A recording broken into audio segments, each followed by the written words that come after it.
Zesty. You may have noticed that each Zesty instance has a setting called Webengine Mode. We have 3 modes: headless, hybrid, and traditional. So which one should you pick? Well, let's explore what each of these are. First, I've got this instance called Acme Recipes, and I've actually built it out to be used as a website. So if I go ahead and preview what that website looks like, you can see I've built out this nice looking website that iterates through some of the recipes and the contents that I created inside of Zesty.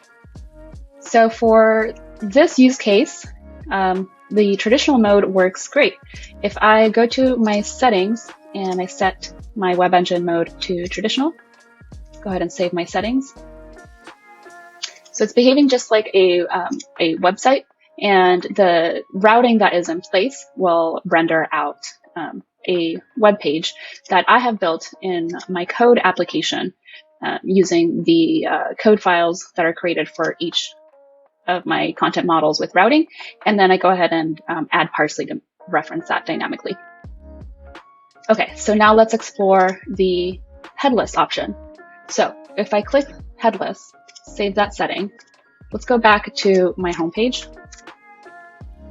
We will not see that rendered code file that was built out that we saw earlier. All we're going to see is the JSON endpoint that is automatically generated with each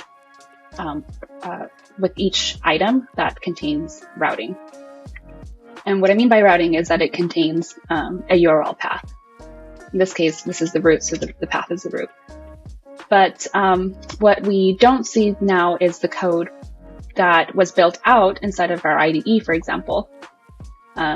With parsley included, all we're going to have access to is this JSON endpoint throughout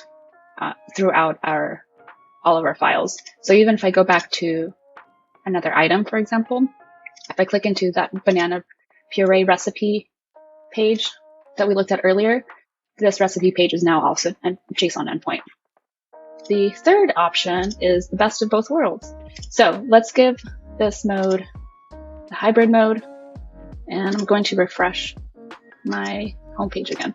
All right, so we get the code file that is being rendered, we got the website, and that looks great. And now to access that same endpoint that we saw earlier in the headless mode, we're going to add a query parameter called toJSON, to and then capital JSON.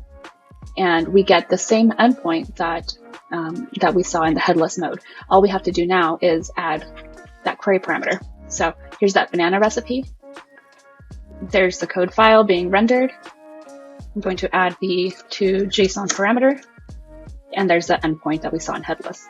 So if you plan on using your instance to create a website and take advantage of routing, maybe the traditional mode is all you need, so that adding the toJSON query parameter does not render out this endpoint. If you're only looking to use your content headlessly, you have no need for any code files to render any of the templating, then you can go with the headless route. Or if you'd like to use both of these features, then you're able to use the hybrid mode.